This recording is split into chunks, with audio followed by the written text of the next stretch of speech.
প্রিয় দর্শক সবাইকে স্বাগত জানাচ্ছি এনটিভির নিয়মিত আয়োজন স্বাস্থ্য প্রতিদিন অনুষ্ঠানে। আপনাদের সাথে রয়েছি আমি ডক্টর মোনা তাহসিন এবং আজ আমরা যে গুরুত্বপূর্ণ বিষয়টি নিয়ে কথা বলবো সেটি হচ্ছে সোরিয়াসিস ও তার চিকিৎসা। এই গুরুত্বপূর্ণ বিষয়টি নিয়ে কথা বলবার জন্য আমাদের সাথে রয়েছেন একজন বিশেষজ্ঞ চিকিৎসক। অনুষ্ঠানের শুরুতেই চলুন তার সাথে পরিচিত হয়ে আসা যাক। Doctor SM. বখতিয়ার কালাম 1969 সালের মে মাসে ময়মনসিংহ জেলায় জন্মগ্রহণ করেন। তিনি 1995 সালে ময়মনসিংহ মেডিকেল কলেজ থেকে এমবিবিএস ডিগ্রি অর্জন করেন। এরপর তিনি চিকিৎসা বিজ্ঞানে উচ্চতর ডিডিভি ডিগ্রি লাভ করেন। বর্তমানে তিনি ঢাকা মেডিকেল কলেজে চর্মরোগ বিভাগের সহকারী অধ্যাপক হিসেবে কর্মরত। স্যার, আপনাকে স্বাগত জানাচ্ছি আমাদের আজকের অনুষ্ঠানে। ধন্যবাদ ম্যাডাম, আপনাকে আমাকে আমন্ত্রণ জানানোর জন্য। আমরা আজকে যে গুরুত্বপূর্ণ বিষয়টি নিয়ে কথা বলবো সেটি হচ্ছে একটি চর্মরোগ যার নাম সোরিয়াসিস। নামটি হয়তো অনেকেরই অজানা হতে পারে, কিন্তু এই রোগটি কিন্তু খুবই কমন। জি, তো আসলে সোরিয়াসিস বলতে কি বোঝায়? সোরিয়াসিস হচ্ছে যে একটা ইনফ্ল্যামেটরি স্কিন ডিজিজ, আমরা যেটা বাংলায় বলি প্রদাহ। আচ্ছা, এখানে যেটা হয় যে আমাদের স্কিনের কোনো একটা নির্দিষ্ট জায়গা অনেকটা রিংয়ের মতো হতে পারে বা অন্য যে কোনো শেপ হতে পারে, হয়ে যেটা হয় যে উপরে এটা আগে প্রথমে লাল হয় এবং তার উপরে এক ধরনের সিলভারি বা সাদা আবরণ পরে, আমরা যেটা বাংলায় যদি বলি সহজে বলতে পারি যে চলটা টাইপের হতে পারে। তাহলে কোনো স্কিন ডিজিজ যেখানে যার পর সাদা আঁশ থাকে সেটা হচ্ছে সোরিয়াসিস। এটা খুবই কমন একটা স্কিন ডিজিজ, কারণ হচ্ছে যে আমাদের দেশের প্রতি 100 জনে প্রায় 2 জন মানুষ এই রোগে আক্রান্ত, কম বেশি, কারো একটু কম থাকে কারো বেশি থাকে। ফলে হচ্ছে যে অনেকেরই ধারণা যে আমাদের দেশে এই রোগটা খুব একটা কমন না, আসলে খুবই কমন। ধন্যবাদ আপনাকে। আচ্ছা, তো এটি কেন হয়ে থাকে, কি কি কারণ? যেটা হচ্ছে যে আগে তো সোরিয়াসিস কেন হয় এটা প্রত্যেক রোগী আমাদেরকে মানে প্রশ্নটা করেন, যেটা হচ্ছে যে কেন হয় সেটার সুনির্দিষ্ট কারণ পৃথিবীর কোথাও মানে আবিষ্কৃত হয়নি। কিন্তু যেটা হচ্ছে যে বিজ্ঞানীর একটা ব্যাপারে নিশ্চিত যে এই রোগটা হচ্ছে যে কোনো একটা আননোন বা অজ্ঞাত কোনো অ্যালার্জির জন্য হচ্ছে, কিন্তু অ্যালার্জিটা এখন পর্যন্ত আবিষ্কার হয়নি। মজার একটা ব্যাপার হচ্ছে যে আমি তো বললাম যে প্রথমেই যে আপনাকে যে সোরিয়াসিস আমাদের দেশে প্রতি 100 জনের 2 জনের হয়। বাবা বা মার কারো যদি সোরিয়াসিস থাকে তাহলে বাচ্চাদের যে কোনো একজনের যদি সোরিয়াসিস থাকে তাহলে বাচ্চার হওয়ার চান্স কিন্তু 12%-এরও উপরে। আচ্ছা, এবং বাবা মা এবং মা দুজনেরই যদি সোরিয়াসিস থাকে তাহলে সন্তানের হওয়ার চান্স কিন্তু প্রায় 50%। ওকে, তাহলে অবশ্যই একটা জেনেটিক বেসিস আছে, মানে বংশগত একটা প্রভাব আছে। বংশগত প্রভাব না থাকলে সাধারণত মানুষের মধ্যে প্রতি 100 জন মানুষের 1 থেকে 2 জন মানুষ আক্রান্ত হবে, কিন্তু বাবা এবং মা দুজনেরই যদি এই রোগ থাকে তাহলে বাচ্চার হওয়ার চান্স কিন্তু 50%। ফলে এটা কিন্তু একটা জেনেটিক ডিজিজ। কিন্তু সঠিকভাবে একদম জেনেটিক ডিজিজ বলতে যেটা বোঝায় ডাক্তারি ভাষায় সেটা এখনও ব্যাখ্যা করা যায় না, কিন্তু এটা প্রমাণিত যে বাবা এবং মা যে কারো একজন বা দুজনে থাকলে বাচ্চার হওয়ার চান্স অনেক বেশি। এটা হলো 1 নম্বর কারণ। 2 নম্বর কারণ হচ্ছে যে আমাদের শরীরের যে বিভিন্ন ধরনের আমরা বলি যে কেমিক্যাল মিডিয়েটস যেগুলো আমাদের প্রদাহ সৃষ্টি করে এবং প্রদাহ নাশক করে, সেগুলো যদি ইমব্যালেন্স হয় তাহলে এই ধরনের প্রবলেম হতে পারে।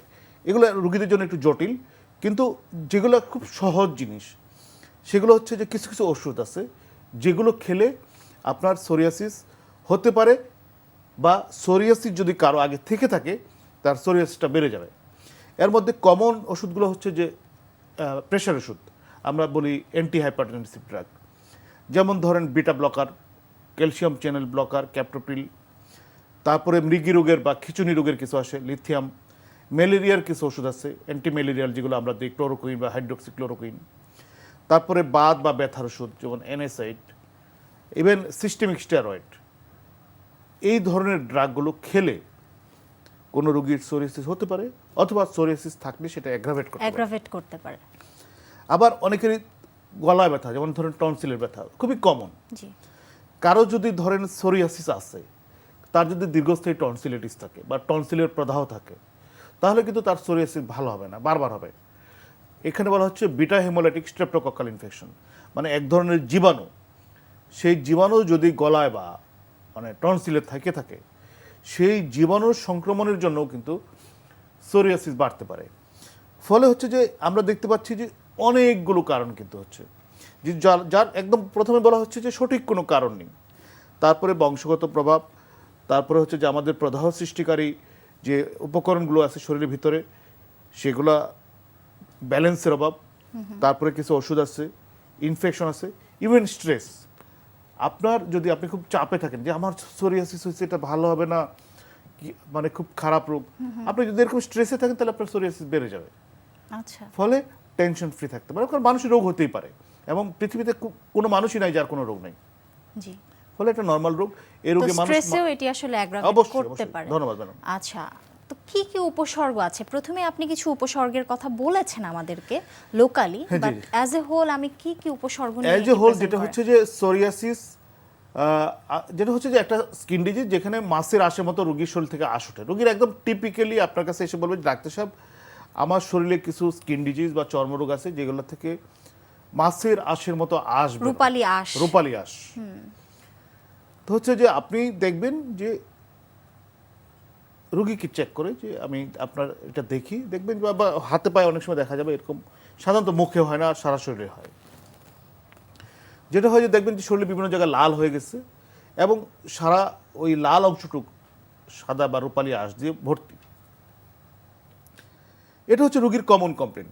এখন হচ্ছে যে চুলকানি, পরে যে কমপ্লেনটা হচ্ছে চুলকানি।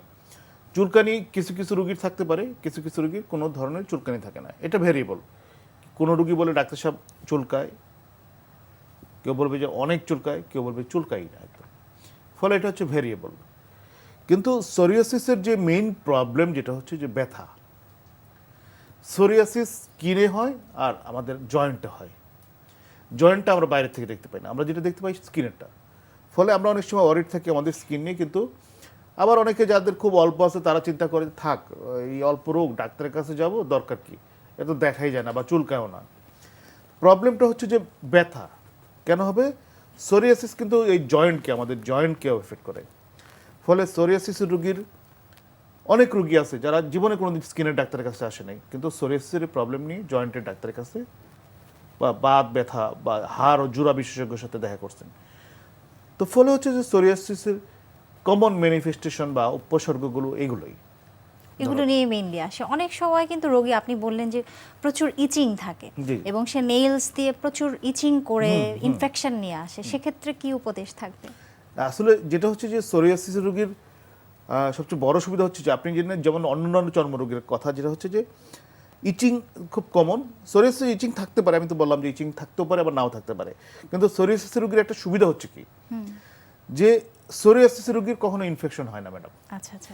আপনি একজিমা বলেন বা ফাঙ্গাস বলেন বা অন্য যে কোনো চর্মরোগ বলেন, সেটাতে আপনি যদি কোনো কারণে চুলকান বা ইচিং করেন বা কোনো কারণে স্ক্র্যাচ করেন, সেখানে কিন্তু ইনফেকশন হবে। কারণ হচ্ছে যে আমরা জানি যে আমাদের শরীরে কোথাও কেটে গেলে বা ছিঁড়ে গেলে বা পুড়ে গেলে ইনফেকশন হয়।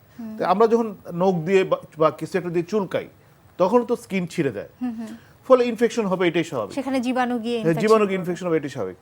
কিন্তু মজার ব্যাপার হচ্ছে যে সোরিয়াসিসে এই ইনফেকশনটা খুবই রেয়ারলি হয়। এটা খুবই ইম্পর্টেন্ট জিনিস। অনেক সময় আমরা রোগীকে জিজ্ঞেস করি, যখন আমরা খুব কনফিউশনে থাকি যেটা কি একজিমা না সোরিয়াসিস, তখন রোগীকে জিজ্ঞেস করি যে আপনার এখানে কি কখনো পুজ টুজ হয়েছিল কিনা। আচ্ছা। রোগী যদি বলে যে না পুজ হয়েছে, তাহলে আমরা মোটামুটি ধরে নিই তাহলে এটা সোরিয়াসিস ছিল না কখনো। খুব গুরুত্বপূর্ণ প্রশ্ন ম্যাডাম। অনেক সময় দেখা যায় যে শীতের সময় বা উইন্টারে এটি কিন্তু খুব অ্যাগ্রাভেট করে, এটির কি কোনো বিশেষ হ্যাঁ, কারণ অবশ্যই আছে? সোরিয়াসিস অ্যাগ্রাভেট করবে, যেটা হচ্ছে যে সোরিয়াসিস একটা ড্রাই স্কিন কন্ডিশন। মানে হচ্ছে যে এই অবস্থায় স্কিনটা খুব ড্রাই থাকে। ফলে সোরিয়াসিস রোগীদের জন্য যেটা উপদেশ হচ্ছে যে প্রচুর ময়েশ্চারাইজার লাগাবে। ময়েশ্চারাইজার কি? যেটা স্কিনকে ভিজা রাখবে। তো হচ্ছে সিম্পল বা কমন ময়েশ্চারাইজার হচ্ছে আমাদের পূর্বপুরুষ যেটা ব্যবহার করতেন, নারকেল তেল বা সর্ষের তেল ব্যবহার করতেন, এখন অলিভ অয়েল ব্যবহার করা হয়। বাজারে বিভিন্ন ধরনের লোশনও পাওয়া যায় যে স্কিন ভেজা রাখার জন্য। সোরিয়াসিস রোগীকে যেটা করতে হবে যে প্রচুর পরিমাণ ময়েশ্চারাইজার লাগাতে পারে। উনি নারকেল তেল দিতে পারে বা যে কোনো একটা তেল দিতে পারে, বা বাজারে পাওয়া যায় এরকম যে কোনো একটা লোশন দিতে পারে যাতে ওনার স্কিনটা ভিজা থাকে। তাহলে কিন্তু এই যে আমরা স্কেল বা আঁশ যেটা আমরা দেখি, সাদা আঁশের মতো বা মাছের আঁশের মতো যে আঁশটা ওঠে, সেটা আর উঠবে না বা কম উঠবে। আর যেটা করতে হবে যে সাবান বা ডিটারজেন্ট জাতীয় জিনিস কম লাগাতে হবে। কারণ হচ্ছে যে সোরিয়াসিস নিজেই একটা ড্রাই স্কিন কন্ডিশন, যেখানে স্কিনটা ড্রাই থাকে। ফলে আপনি যদি সাবান লাগান আরও ড্রাই হয়ে যাবে। আরো ড্রাই হয়ে যাবে। আরেকটা জিনিস করা যায়, যেটা হচ্ছে যে উলেন কাপড়গুলো, যে শীতকালে যেটা হচ্ছে, আপনি যেটা বলেছেন যে শীতকালে বাড়ে কেন, ওটা তো একটা ড্রাই স্কিন কন্ডিশন। আর শীতকালে যেটা হচ্ছে যে উইন্টারে যেটা হয়, উইন্টার তো যেটা হচ্ছে আমাদের বাতাসে যে জলীয় বাষ্প বা পানির পরিমাণ খুব কম থাকে। জি ফলে বাতাস কি করে আমাদের শরীর থেকে পানি কেড়ে নেয়। যেমন আমরা এখন এসিতে বসে আছি, এয়ার কন্ডিশনে। জি জি, এয়ার কন্ডিশনের কাজ হচ্ছে যে আমাদের শরীর থেকে পানি কেড়ে নিয়ে যাচ্ছে, সবকিছু ড্রাই হয়ে যায়, সবকিছু skin। ড্রাই হয়ে যাচ্ছে। ফলে হচ্ছে যে শীতকাল আর এয়ার কন্ডিশন দুটো কিন্তু প্রায় সমার্থক। যে ফলে যারা এসিতে থাকবে বা যখন শীতকালে যে কোনো স্কিন ডিজিজের রোগী যাদের ড্রাই স্কিন কন্ডিশন থাকে, তাদের অবশ্যই তেল বা কোনো একটা লোশন ব্যবহার করা উচিত, যাতে স্কিনটা ময়েস্ট থাকে বা ভেজা থাকে। এবং বেশিরভাগ রোগী আমরা যাদের সোরিয়াসিস হয় দেখে থাকি মেল পেশেন্টই বেশি এক্ষেত্রে কি কোনো ফ্যাক্টর কাজ করে? না না, আসলে যেটা হচ্ছে যে সোরিয়াসিসের মেল পেশেন্ট বেশি, এটা আমার নিজস্ব অবজারভেশন। আমি সারা জীবনে যত রোগী পেয়েছি তার বেশিরভাগই মেল পেশেন্ট। কিন্তু মেল ফিমেল কেন বেশি সেটি এখনো মানে এটা আসলে গবেষণায় প্রমাণ করতে পারে না যে কেন মেলের বেশি। স্যার, এই রোগের চিকিৎসা সম্পর্কে জানবো। আমরা সোরিয়াসিসের আসলে বিভিন্ন কারণ, অ্যাগ্রাভেটিং ফ্যাক্টর নিয়ে কথা বলছিলাম। এখন একটু জানতে চাইবো যে এর কি চিকিৎসা রয়েছে? সোরিয়াসিসের যেটা হচ্ছে যে 3 ধরনের চিকিৎসাকে আমরা 3 ভাগে ভাগ করে থাকি। যে একটা হচ্ছে উপদেশ, এটা কিন্তু খুব গুরুত্বপূর্ণ। জি প্রথম কথা হচ্ছে যে রোগী কিন্তু খুব, যদি কেউ আগের থেকে, কেউ যদি আমার কাছে এসে প্রথমেই ডায়াগনোসিস হয় যে আমি রোগীর সোরিয়াসিস হচ্ছে, তাহলে আমার জন্য সহজ হয়ে যায়। আচ্ছা, কিন্তু বেশিরভাগ রোগী হচ্ছে কি যে বিভিন্ন ধরনের ডাক্তার দেখিয়ে আসেন, এবং সব ডাক্তারই উনাকে বলেছেন বা ওনার ফ্রেন্ডরা বলেছেন বা রিলেটিভরা বলেছেন যে এই রোগ জীবনে ভালো হয় না। ফলে তার মনটা খুব খারাপ থাকে। আসলে বেসিক্যালি জ্বর, পাতলা পায়খানা ছাড়া কোনো রোগী সারা জীবন ভালো থাকে না, আবার হয়। আচ্ছা, ইনফেকশাস ডিজিজ ছাড়া আপনি যদি দেখেন যে কিছু কিছু ইনফেকশাস ডিজিজ, মানে যেগুলো জীবাণু ঘটিত রোগ, এই রোগগুলো ছাড়া আর কোনো রোগী চিরস্থায়ী কোনো বন্দোবস্ত নাই। যেমন ধরেন একজন রোগীর গ্যাস্ট্রিক বা পেপটিক আলসার, আমরা যেটা বলি মানে সহজ ভাষায় রোগীরা যেটা বলেন যে গ্যাস্ট্রিক হয়েছে, বা তো গ্যাস্ট্রিকের রোগী কে একদম চিরদিনের জন্য ভালো হয়ে গেছে? না। ওষুধ খেলে ভালো থাকে, জি জি, মাঝে মাঝে আবার হয়। এখানে উপদেশটা কিন্তু খুব গুরুত্বপূর্ণ। রোগীর যে বদ্ধমূল ধারণা তার এই রোগ জীবনে ভালো হবে না, এই ঘটনাটা ঠিক না। ওষুধ খেলেই রোগী সুস্থ থাকবে, এটা হলো রোগীরকে প্রথম কথা আমি বলি, যে ওষুধ খেলেই আপনি সুস্থ থাকবেন। 2 নম্বর কথাটা হচ্ছে যে রোগী পরের প্রশ্নটা করে যে ডাক্তার সাহেব কি সারা জীবন ভালো থাকবো? বলে সারা জীবন তো কিছুই ভালো থাকে না। যে আমি দুপুরে খেয়েছি, আমার সারা জীবন পেটটা ভরা থাকবে না, জি জি, কিছুক্ষণ পরে আবার খেতে হবে। ফলে আপনার যখন প্রয়োজন হবে তখন আপনার ওষুধটা আবার খেতে হবে। ফলে আপনি সারা জীবন মাঝে মাঝে ওষুধ খেতে হবে। যেমন না যে আপনাকে প্রতিদিন ওষুধ খেতে হবে। যেমন ডায়াবেটিসের রোগী বা প্রেশারের রোগী, তাদের কি করতে হয়? প্রতিদিন কোনো না কোনো ওষুধ খেতে হয়, বা এক বা একাধিক ওষুধ খেতে হয়। কিন্তু সোরিয়াসিসের রোগীর কিন্তু প্রতিদিন খেতে হবে না, মাঝে মাঝে খেতে হবে যদি উনি প্রয়োজন বোধ করেন। আর খুব অল্প থাকলে শুধু মলম দিলেই হবে, কিছু না থাকলে ওষুধ না খেলেও চলবে। তাহলে রুগীকে কি করতে হবে? যখন বেশি হবে তখন ওষুধ খেতে হবে, অল্প থাকলে ওষুধ লাগাতে হবে, আর যদি একদম না থাকে তখন কোনো চিকিৎসাই নিতে হবে না। এটা কিন্তু খুব ইম্পর্টেন্ট। তারপরে 3 নম্বর কথা হচ্ছে যে লাইফস্টাইল মডিফিকেশন, তার জীবনযাত্রার ধরন পরিবর্তন করতে হবে। তখন টেনশন নেওয়া যাবে না, কারণ টেনশন নিলেই এই রোগটা বাড়বে। রোগী তো বাইরের থেকে সব কথা শুনে সে এত টেন্সড যে সে তো জানেই যে জীবনে আর এই রোগ ভালো হবে না। ফলে তাকে বলতে হবে যে আপনি সুস্থ স্বাভাবিক সব কাজ করতে পারবেন, স্বাভাবিক জীবনযাপন করতে পারবেন, পৃথিবীর কোনো রোগই বুঝতে পারবে না যে আপনার শরীরে রোগটা আছে। রোগী এতে কিন্তু অনেক স্যাটিসফাই থাকে যে ডাক্তার সাহেব কেউ না বুঝলেই হলো যে আমার এবং রোগটা। এটি যে ছোঁয়াচে নয় সেটা That's বুঝিয়ে important. দেয়া। তারপরে কথা হচ্ছে যে রোগীর কোশ্চেন হচ্ছে যে আমার এই রোগটা কি ছোঁয়াছে, মানে আমার বউ বাচ্চাদের হবে, জি জি, বা ওয়াইফ মহিলা থাকলে তার উল্টাটা বলে যে না এটা ছোঁয়াছে না। তারপরে যে কোশ্চেনটা, এটা কি বংশগত রোগ, আমার বাচ্চাদের হবে? এটা যেটা হচ্ছে যে ডাক্তার তো মিথ্যা কথা বলতে পারে না। আমি জানি যে এটা বংশগত রোগ না, কারণ বইয়ের ভাষায় কিন্তু এটা বংশগত রোগ না। জি জি, কিন্তু আমি প্রথমেই বলেছি যে বাবা বা মা কারোর থাকলে বাচ্চার হওয়ার সম্ভাবনাটা বেশি। জি, ফলে আমি যেটা বলে দেই যে মা বা বাবার থাকলে বাচ্চার হওয়ার সম্ভাবনা বেশি, কিন্তু এটা বংশগত রোগ না। ফলে আপনি নিশ্চিত থাকতে পারেন যে আপনার বাচ্চার হবেই এরকম কোনো গ্যারান্টি নেই, এবং আপনার যে হয়েছে আপনার বাবার তো ছিল না, ফলে এটা বংশগত রোগ না। এগুলো কমন অ্যাডভাইস। আর যেটা হচ্ছে বলা হয় প্রচুর শাকসবজি খেতে এবং ফিজিক্যাল অ্যাক্টিভিটি, এটা হচ্ছে উপদেশ।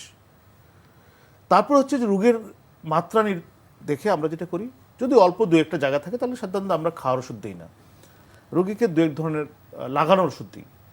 লাগানোর ওষুধগুলো ক্রিম হতে পারে, অয়েনমেন্ট হতে পারে। তো সাধারণত সোরিয়াসিস যেহেতু একটা ড্রাই স্কিন কন্ডিশন যেখানে আঁশের মতো হয়, আমরা সাধারণত অয়েনমেন্টগুলো প্রিফার করি, যে অয়েনমেন্ট দিলে একটু ভালো কাজ করে। অয়েনমেন্টের মধ্যে আসছে যে ম্যাডাম স্টেরয়েড অয়েনমেন্ট আছে, স্যালিসাইলিক অ্যাসিড আছে, ভিটামিন এ আছে, ভিটামিন ডি আছে, আর টার বা আলকাত্রা আছে। সাধারণত এই 5 ধরনের ওষুধ ব্যবহার করা হয়। আপনি যে কোনো একটি বা একাধিক মলম রোগীর প্রয়োজনে ব্যবহার করতে পারেন। তাহলে সাধারণত আমরা ভিটামিন যে দুটো আছে, ভিটামিন এ এবং ভিটামিন ডি মলম, ভিটামিন ডি আমরা সবচেয়ে বেশি ব্যবহার করি, সারা পৃথিবী ডাক্তাররা সবচেয়ে বেশি ব্যবহার করে ভিটামিন ডি জাতীয় মলম। এছাড়া ওই আলকাত্রা জাতীয় মলম, স্যালিসাইলিক অ্যাসিড মলম, আর হচ্ছে যে স্টেরয়েড মলম, এগুলো দেওয়া যেতে পারে। আর খাবার ওষুধের তো অভাব নেই ম্যাডাম, অসংখ্য ওষুধ আছে এবং সব ওষুধই কার্যকরী, এবং খুব কম দামি ওষুধ থেকে অনেক বেশি দামি ওষুধও আছে।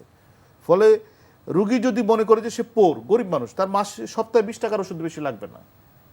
আচ্ছা, প্রতি সপ্তাহে 20 টাকার বেশি ওষুধ লাগবে না। ফলে এটা যে খুব ব্যয়বহুল চিকিৎসা।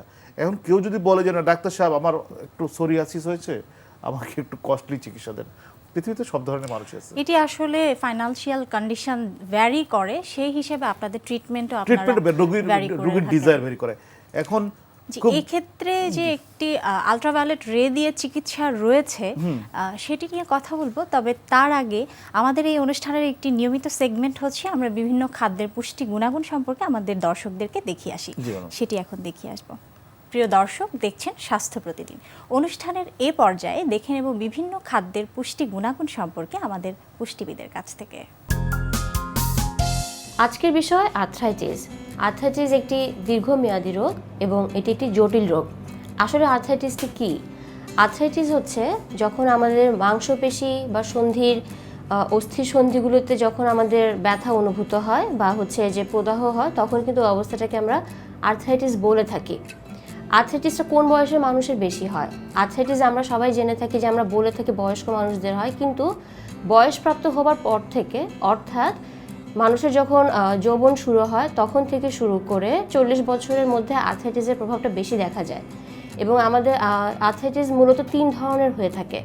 প্রথম আর্থ্রাইটিসটা যেটা আমরা বলে থাকি সেটা হচ্ছে অস্থিও আর্থ্রাইটিস, সেকেন্ডটা হচ্ছে রিউমাটয়েড আর্থ্রাইটিস, এবং থার্ডটা হচ্ছে সর্বশেষ যেটা, সেটা হলো গাউট। তো প্রথমে আমরা কথা বলবো অস্টিও আর্থ্রাইটিস নিয়ে।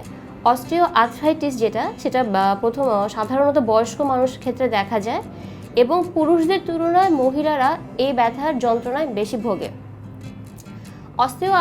অস্টিও আর্থ্রাইটিস ফলে যেটা হয় যে দেহের অস্থির, আমাদের শরীরের হাড়ের ভিতরে যে সংযোগ স্থানগুলো আছে সেগুলোর কিছু কাঠামোগত পরিবর্তন হয়।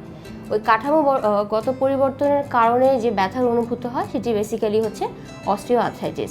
অস্টিও আর্থ্রাইটিস যে কারণগুলোর জন্য হয়ে থাকে তার কিছু কারণ এখন আমি আপনাদের সামনে তুলে ধরবো। যেমন প্রথমে হচ্ছে বংশগত, কারো যদি বংশে বা জেনেটিক্সে এই জিনিসটা থেকে থাকে সেক্ষেত্রে কিন্তু অস্টিও আর্থ্রাইটিস হয়ে থাকে। সেকেন্ড হচ্ছে যেটা কার্টিলেজের ব্রেকডাউন হতে পারে, সে কারণে অস্টিও আর্থ্রাইটিস হয়ে থাকে। এছাড়াও যখন আমাদের ব্লাডে ইউরিক অ্যাসিডের পরিমাণ বেড়ে যায় এবং পাশাপাশি ভিটামিন ও খনিজ উপাদানগুলোর পরিমাণের অভাব হয়, তখন অস্টিও আর্থ্রাইটিস দেখা যায়। কিভাবে বুঝবো অস্টিও আর্থ্রাইটিস হলো? কিছু কিছু লক্ষণ আছে, যেমন হাত পা ফুলে যাওয়া, তীব্র ব্যথা হওয়া, এবং অনেক সময় কিছু কিছু অংশ থাকে যেগুলো খুব জ্বালাময়ীভাবে ব্যথা হচ্ছে, এবং একটা সময় এমনও হতে পারে যে অস্থির কাঠামোগত পরিবর্তন হয়ে বিকলাঙ্গ হয়ে যেতে পারে। কাজে এটা হচ্ছে অস্টিও আর্থ্রাইটিসের পরিচয়। দ্বিতীয় যেটা নিয়ে কথা বলবো সেটি হচ্ছে রিউমাটয়েড আর্থ্রাইটিস। রিউমাটয়েড আর্থ্রাইটিস যে কারণে হয় সেটি হচ্ছে শিশুদের ক্ষেত্রে এটি বেশি হয়ে থাকে, শিশুদের ক্ষেত্রে হয়ে থাকে, এবং মহিলাদের তুলনায় পুরুষরা বেশি রিউমাটয়েড আর্থ্রাইটিস হয়ে থাকে। রিউমাটয়েড আর্থ্রাইটিসে দীর্ঘদিন জ্বর থাকে, দীর্ঘদিন জ্বর থেকে যখন অস্থির সন্ধিযুক্ত স্থানগুলোতে ব্যথা অনুভূত হয় তখন কিন্তু রিউমাটয়েড আর্থ্রাইটিস দেখা যায়। আমরা যেহেতু সোরিয়াসিস নিয়ে কথা বলছি, আপনি বলছিলেন কিছু লোকালি অ্যাপ্লিকেন্ট ক্রিম বা অয়েন্টমেন্ট আপনারা দিয়ে থাকেন বা মুখে খাওয়ার কিছু ঔষধ ইনজেকশন আছে। আছে। জি জি। তারপরে আপনি যেটা বলছিলেন যে থেরাপি, আলট্রাভায়োলেট থেরাপি। থেরাপি, যেটা হচ্ছে যে আলট্রাভায়োলেট এ সাধারণত ইউজ করা হয় ইউভিএ, আলট্রাভায়োলেট এ রশ্মি। আর আজকাল খুব পপুলার হচ্ছে আলট্রাভায়োলেট এর একটা অংশ যেটাকে বলা হয় ন্যারোব্যান্ড। আচ্ছা। ন্যারোব্যান্ড তো হচ্ছে যে আলট্রাভায়োলেট রে বা লাইট আমাদের দেশ মতো যখন সানি দেশ, যেখানে প্রচুর সূর্যের আলো, সেখানে আসলে ওই ধরনের স্পেশাল ডিভাইস যেই পৃথিবীর বিভিন্ন অঞ্চলের, আসলে এই রোগটা শীত প্রধান দেশে, আপনি যেটা প্রথমেই শুরু করেছিলেন সেখানে আবার ফেরত আসি, শীত প্রধান দেশে কিন্তু এই রোগের সিভিয়ারিটি বেশি। যেমন ধরেন ইউরোপ বা আমেরিকার দেশগুলো যেখানে শীত বেশি, জি। আমাদের মতো গ্রীষ্মমণ্ডলীয় দেশে যেখানে গরম বেশি, সেখানে কিন্তু সোরিয়াসিসের তীব্রতাটা বেশি হয় না খুব একটা, খুব কিছু ব্যতিক্রম বাদে। ফলে হচ্ছে যে আলট্রাভায়োলেট রে যেটা, সেই চিকিৎসাটা ইউরোপ বা আমেরিকাতে খুব বেশি হয়, কারণ তাদের ওখানে সূর্যের আলোর অভাব, আর তাদের যে জন্য বিভিন্ন ধরনের তাদের কাজও আসলে হ্যাঁ গোছানো আছে, তাদের তাদের প্রতিষ্ঠান আছে। ফলে আলট্রাভায়োলেট এ নেওয়ার জন্য বিভিন্ন ধরনের মেশিন আছে, বিভিন্ন ধরনের ইনস্টিটিউট আছে, সেখানে গিয়ে তারা নিতে পারে। সেটা আমাদের দেশের জন্য আমাদের দেশের জন্য হয়তো ডিফিকাল্ট, উপযোগী কারণ না। হ্যাঁ উপযোগী না। তারপরেও যারা খুব বেশি মাত্রায় ভুগছেন বা যিনি মনে করেন যে ওনার একটা মেশিন বাসায় কিনে রাখার এবিলিটি আছে, বা উনি প্রতিদিন কোনো একটা হসপিটালে বা সপ্তাহে একদিন বা দুদিন গিয়ে কোনো একটা হসপিটালে গিয়ে সেই থেরাপি দিতে পারবেন, উনি দিতে পারবেন। স্যার অসংখ্য ধন্যবাদ আমাদের অনুষ্ঠানে আসবার জন্য এবং গুরুত্বপূর্ণ তথ্য পরামর্শ দেবার জন্য। আপনাকে ধন্যবাদ, টিভি কর্তৃপক্ষকে ধন্যবাদ, দর্শকদেরও ধন্যবাদ। প্রিয় দর্শক, দেখছিলেন স্বাস্থ্য প্রতিদিন। কথা হচ্ছিল সোরিয়াসিস ও তার চিকিৎসা নিয়ে। আশা করছি আমাদের এই গুরুত্বপূর্ণ তথ্য ও পরামর্শ আপনাদের অনেক কাজে আসবে। চলুন এ পর্যায়ে দেখে নিই কি থাকছে আগামী পর্বে স্বাস্থ্য প্রতিদিনে। একটা পেশেন্টের বা একটা মানুষের শরীর এবং মনের স্বাভাবিক অবস্থায় যদি তার রক্তচাপ, যে সিস্টোলিক প্রেশারটা মোর দেন 140 এবং ডায়াস্টোলিক প্রেশারটা মোর দেন 90 মানে 90 মিলিমিটার মার্কারির বেশি থাকে, এবং এটা যদি পারসিস্ট করে মিনিমাম 2 থেকে 3 সপ্তাহ পারসিস্ট করে, এবং একজন ডাক্তারের কাছে যদি সর্বনিম্ন 2 থেকে 3 বার মাপা হয়, তখন তাকে আমরা উচ্চ রক্তচাপ বলতে পারি। বিশ্বের যে কোনো প্রান্ত থেকে যে কোনো সময় আপনাদের প্রিয় অনুষ্ঠান স্বাস্থ্য প্রতিদিন দেখতে ভিজিট করুন আমাদের পূর্ণাঙ্গ ওয়েব পোর্টাল www.ntvbd.com এ। এছাড়াও এনটিভির জনপ্রিয় সব অনুষ্ঠান ও খবরের আপডেট পেতে ভিজিট করুন আমাদের ইউটিউব ও ভেরিফাইড ফেসবুক পেজ। আজ এখানেই শেষ করছি, আগামীতে আবারও দেখা হবে। সে পর্যন্ত সবাই ভালো থাকুন, সুস্থ থাকুন, নিরাপদে থাকুন। আল্লাহ হাফেজ।